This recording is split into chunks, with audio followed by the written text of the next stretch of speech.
Yes, this is Village Vice. I'm Zach Blackerby. He is the Brad Law, who, if you listened to the radio broadcast last night, you know that Brad Law was right, per Andy Burcham. I think that's an important thing to note. He's always right, especially here on Village Vice. We're going to lean into stat time on this Thanksgiving edition. And look, I think there's been a lot to talk about in regards to the Iron Bowl. Sure, Brad, but statistically, this is the first one. Alabama is 118th in all of the NCAA and all of college football in sacks allowed. An Alabama quarterback this year has been sacked 38 times. We talked about this with Arkansas a few weeks ago, and that's really the only other team in the SEC that's close, right, as far as how many times they've been sacked. But a lot of that has to do with the start of the season. It's very misleading. Over the last 3 games, despite an Alabama quarterback being sacked 38 times on the season, just 1 sack against Chattanooga this past week, 2 hurries, no sacks against Kentucky, and just 1 sack, though we had 4 hurries allowed against LSU. So this is an Alabama offensive line that has really stepped it up down the stretch. I also think they're figuring out how to use Milroe. They're moving him more behind the pocket as well, Brad. But can Auburn get to Milroe and accumulate a few sacks? That's going to be key if they want to pull this off on Saturday. It is, and I think that the key is with the defense in general. I was thinking about this morning that the last 2 the last 3 games against Alabama at Jordan-Hare Stadium, the defense has played such a critical role. Auburn was in the game 2 years ago because of the defense, and Derek Hall, Colby Wooden getting after Bryce Young. Leota had a great game. I mean, everybody stepped up. Totally. It was all about the pressure. In 2019, when Auburn won the game, Smoke Monday gets a pick 6. The pressure off the edge forced the Zacoby McClain interception opportunity. It was not, that was a high-scoring game and a wild game, and you had defensive scores and special team scores. And crazy game. It was just, it's nuts. But think about how big a role the defense played in that game. And then 2 years before that, in 2017, the defense was just dominant. That was your Derek Brown, Marlon Davidson, those guys shutting down Jalen Hurts and Alabama. So it does start with the defense, I believe, in this game, too. I think the guys on the edge have to get off blocks. Marcus Harris has to be able to push the middle and the other interior D linemen. But I single out Marcus because he's done it most of the year. Push that line back, make Milroe move to one side or the other if he doesn't want to, and then that's where a Keldrick Falk and a Jalen McLeod have to get off their blocks and finish tackles. Because if you don't, you just create a running lane for Milroe, and it's a big play. So get off the block, finish the play on the outside. That's the key to success. Yeah, I think so. And I don't know if I like Auburn's pass rush more than Kentucky's or LSU's. I think they're all probably in the same tier. If you were going to rank pass rushing units in the SEC, they're probably all in that second tier, which I think is fine. And I think Auburn's gotten better over the course of the season. But to me, this is one of the bigger matchups. And we've talked about Auburn's front 7 against opposing offensive lines over the last few weeks. That storyline doesn't change here going into Saturday. Yeah, I also think that the last 2 games, Chattanooga's Chattanooga, and make all your New Mexico State jokes you want. Don't care anymore. Chattanooga didn't care anymore. Kentucky was behind so early, and that's another big key in this game. This can't be LSU 2.0. You can't fall behind 14, 17 points early in this game because it just changes everything about the game. Play action becomes such a more dangerous component of the game if you fall behind because you're expecting run and now they're susceptible to play action and your pass rush isn't going to be. And Kentucky was behind 2 touchdowns before everybody got comfortable in their seats in Lexington a couple of weeks ago. So that diminishes the pass rush ability. So those numbers I take a little bit with a grain of salt. Yeah, their offensive line is improved. Sure. But if it's a competitive game, a close competitive game at any point, first quarter, third quarter, doesn't matter. That's where your ability to generate a pass rush comes from. Yeah, I'm with you. And you touched on a few of these things. So Auburn is rushing for 194 yards per game, which is outstanding. Yeah. Alabama is allowing just 117 yards on the ground per game. That's 26th in all of college football. That's very, very good. Yeah. But there's always a narrative with Alabama, right? Because one, they usually get ahead of you quickly, and you're not in a situation where you can establish your running game circling back to what you just said, Brad. Mm-hmm. But still, when you look at Alabama's allowed yards per rush, how many yards they're giving up on every single run, they're 28th in all of college football at 3.5 yards per carry. Mm-hmm.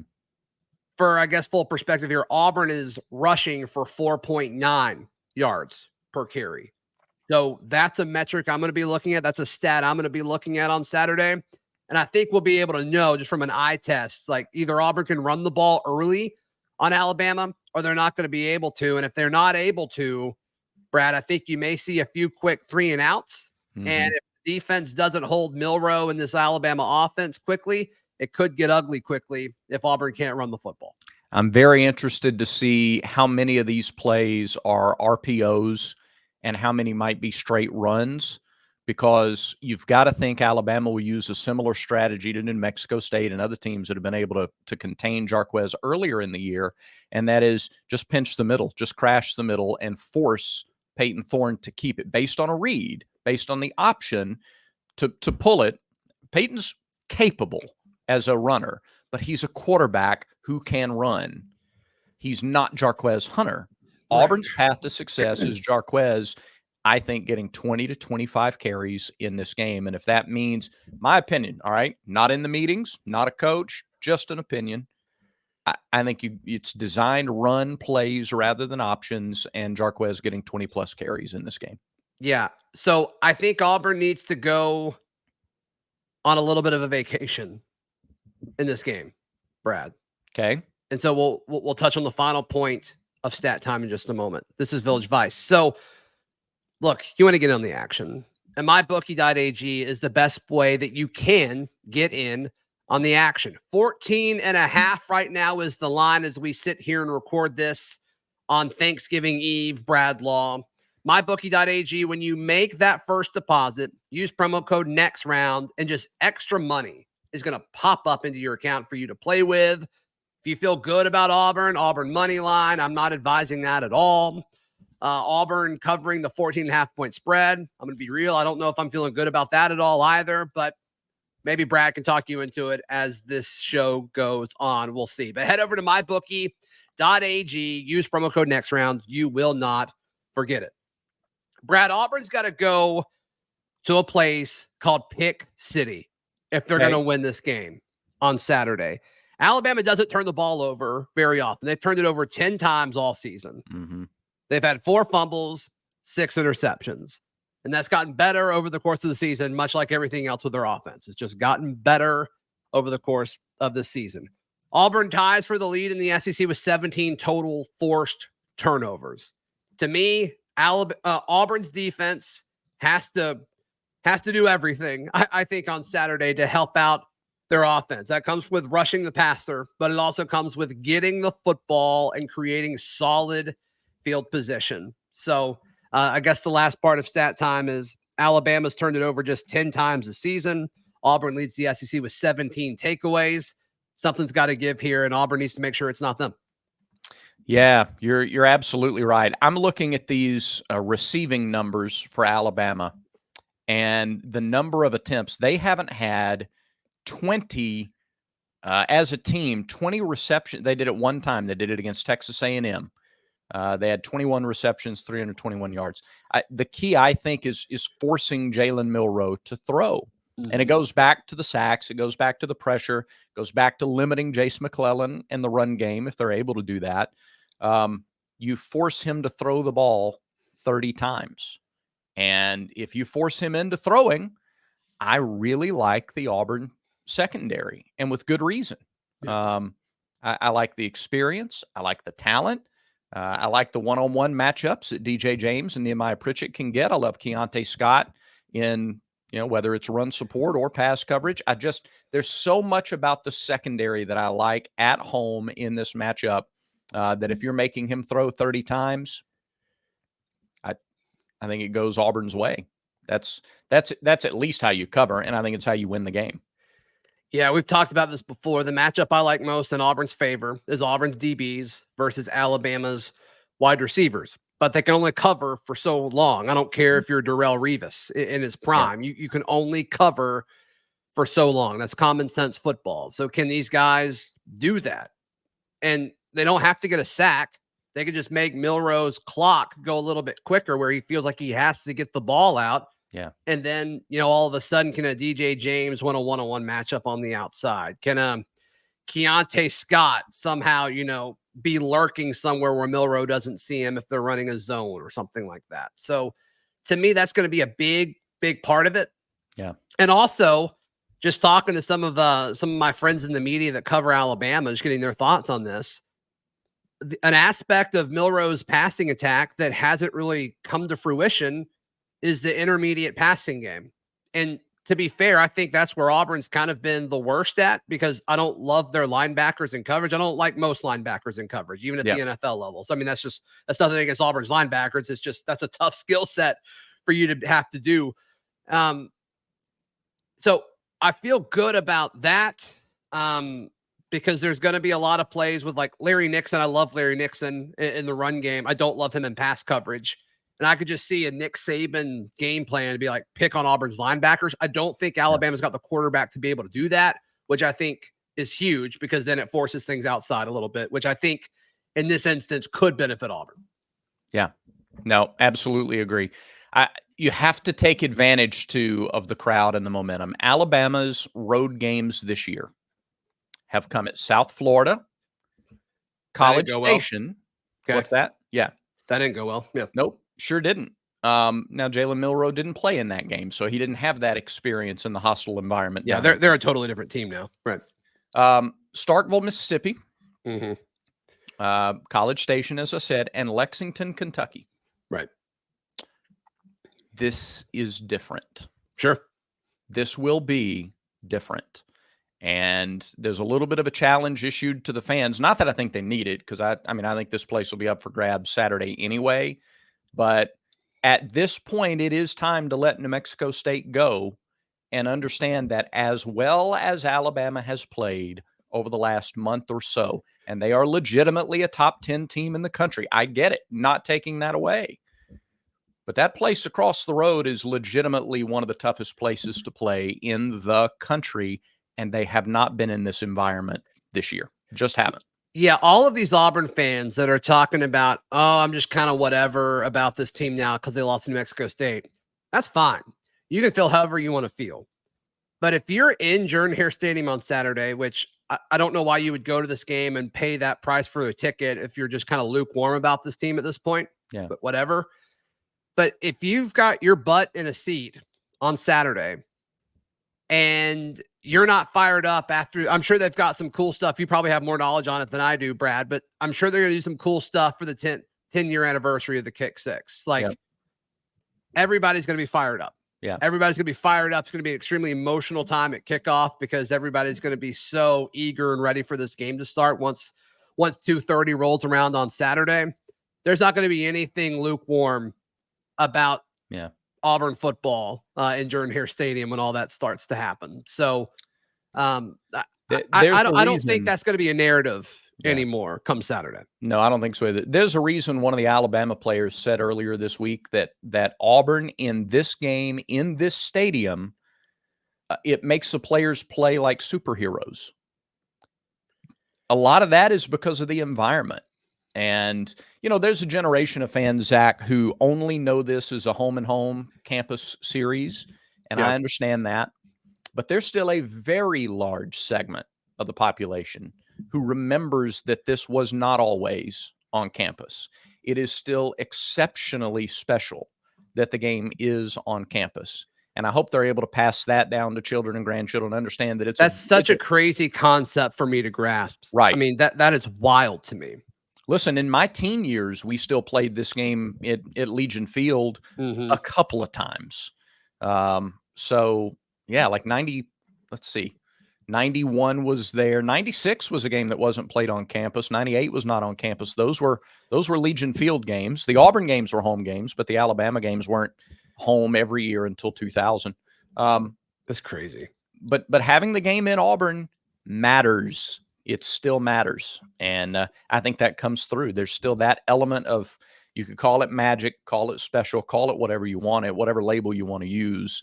It's a big deal to have the game on campus. And I think, and once again, just talking to Alabama people, I think the way they view Iron Bowl week and the way we view Iron Bowl week are two different things. I think Alabama people sometimes dread this game. They look at it and it's a bunch of dread of like, okay, like, I hope nothing crazy happens again. I hope something fluky doesn't happen that ruins our entire season. And Auburn fans are like, let's get them. Let's totally just mess this stuff up. And I think that mentality could help Auburn. It's helped Auburn in the past. I don't see why that would change this year, because Alabama's looking at this as a playoff game. If Alabama wins on Saturday and they beat Georgia and Atlanta next week in the SEC championship game, I think a one-loss SEC team has to be in the college football playoff. And Nick Saban is telling his team that. Don't take Auburn lightly. This is a playoff game. In the other end of that, Hugh Freeze and this coaching staff is telling them, like, you can knock Alabama out of the playoff. It's happened before. You can do it again. And I think that could be something that motivates both sides, but all the pressure's on Alabama. And we haven't seen Milroe lead this offense when there's a ton of pressure. Because, look, Mac Jones was looking good when he came in for Tua several years ago in 2019. Yeah. And then he came into Jordan-Hare Stadium through 2 pick sixes, and, the rest is history. And he figured it out the following year, but I think it was a lot more about the cast around him. Yeah. I don't know if Milroe has that cast around him on offense. I think the cast is all on defense. And so once again, there's a few matchups where it's like, okay, I think Auburn can capitalize on this. And the fact that it's at home, the fact that it's going to be a wild environment, and the fact that all the pressure is on Alabama, we'll see how they react. Yeah.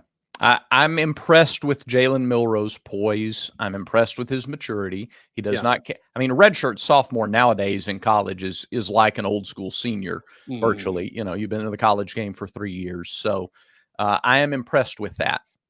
He just, you can't prep for what's about to happen on Saturday. You can't prep for it. It's not a knock on him to say he has not played in this kind of environment, in this kind of game, with this much pressure. And if he goes out and has the game of his life and leads them to a win in this game, then, hey, great, tremendous respect for him and to that team. Yeah. Objectively, he hasn't been in a game like this. That's fair. Yeah. You want to spend a few minutes talking about basketball? I do, yeah. But first, somebody talked to me last night on the way into the basketball game, and they said, hey, love the Manscaped ads. You know what? Dogs even love Manscaped ads. They know what's up. Yeah. When you go to manscaped.com right now and use the promo code VICE, you're going to get 20% off plus free shipping. And I want to talk about the Lawnmower 5.0 Ultra and the special gift bundle from Manscaped that will help you spice up your Thanksgiving. It's not about those mountains of mashed potatoes or cranberry sauce. It's the Manscaped Lawnmower 5.0 Ultra and the bundle. All right. The bundle is the key word of the day here. We're talking about the 5.0 Ultra, the Weed Whacker 2.0 ear and nose trimmer, Manscaped's liquid formulations, plus 2 free gifts. And the gift to Manscaped doesn't stop there, Zach. The bundle comes with Manscaped's Boxers 2.0 premium underwear and the Shed 2.0 toiletry bag. Wow. Yeah. So once you're done shaping up, it's only right that you put your pants presents in the best wrapping of all. What? Yeah. That's pants presents? Your pants presents, Zach. It's the holiday season. It's the most wonderful time of the year. Put your pants presents in the best wrapping of all, the Boxers 2.0. These are the best boxers that I've ever worn, and you'll say the same thing. Just go to manscaped.com, use promo code VICE, VICE, get 20% off and free shipping, manscaped.com. Pants presents. Are you kidding me? That's incredible. All right. Auburn took care of business. Maybe depends on who you ask, against Alabama A&M on Tuesday night. Bruce Pearl was not happy with his team's second half performance. Do you think that's valid, Brad Law? I think it's valid for the head coach because he does still have a new team, and I think he's, you're trying to get them to play to a standard all the time. Mm-hmm. And it doesn't hurt you against Alabama A&M because you had a 34-point halftime lead. And you could sort of screw around and still win the game comfortably. You can't do that in the SEC. You can't do it against Indiana or some of the other teams they're going to play in this non-conference. So it's all about trying to get a team to play to a standard. Fans, on the other hand, fans ought to be elated, man. If you went to the game and you paid your money and you had a good time, you saw your team win by 30 points. That's really good. You saw Chaney Johnson have a little bit of a breakout game. He had struggled to score or really hadn't taken on that role in the first 4 games. And he's working so hard on defense. He's working so hard on the glass. Physical player. Yeah, very physical, using his size and kind of figuring out where he fits into the mix. He had his best game last night. And if you get a Chaney Johnson that's starting to get it and it's starting to click with him, then your team is better. It's why I think this team can be super dangerous when it comes to February and March. If all of these guys have a little bit of progression week by week, game by game, and then, by the time conference play rolls around in late season, they know their roles and they're functioning in those roles. They could be very good. Yeah, I think you're starting to see the new faces get more and more comfortable. Yeah. I love that Aiden felt confident enough to shoot 7 threes. I love that. Yep. Chaney, I mean, I think you already touched on that. Chad Baker-Mazara, I mean, he is a complete basketball player, and he didn't score a ton Tuesday night, but it just seems like he's involved with everything. He had 4 assists in the first half. In like 10 minutes, he had 4 assists. Yeah, you take that, right? Like you take that. He's not a guy that's going to blow up the stat sheet, but he's a guy that makes your basketball team significantly better, significantly better.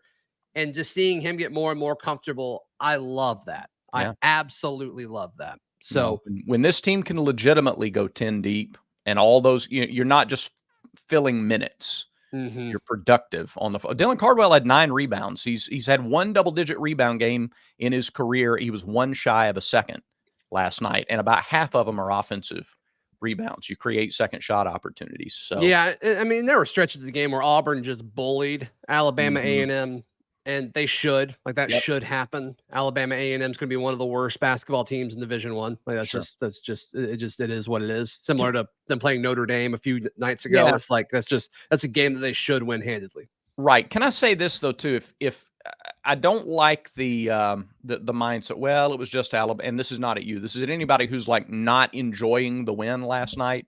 Totally. The teams on your schedule are the teams on your schedule, and don't diminish your own joy in seeing your team win a game by 30.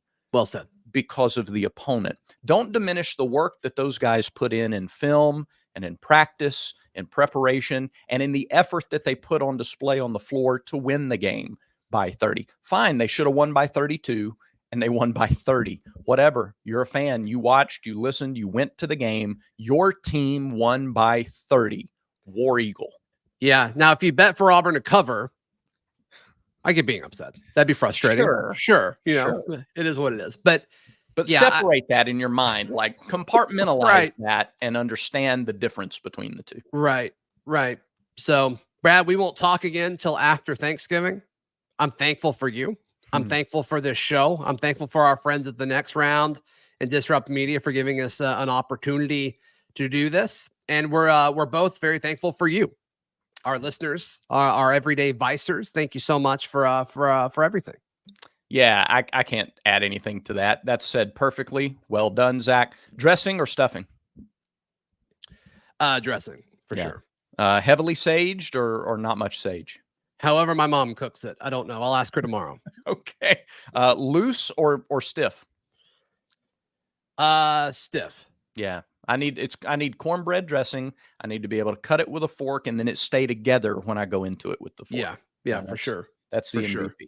Right. All right. Very good. That about does it, my friend. It does. Happy Thanksgiving, everybody. Until next time, remember, everyone has vices. Make sure Village Vice is one of yours.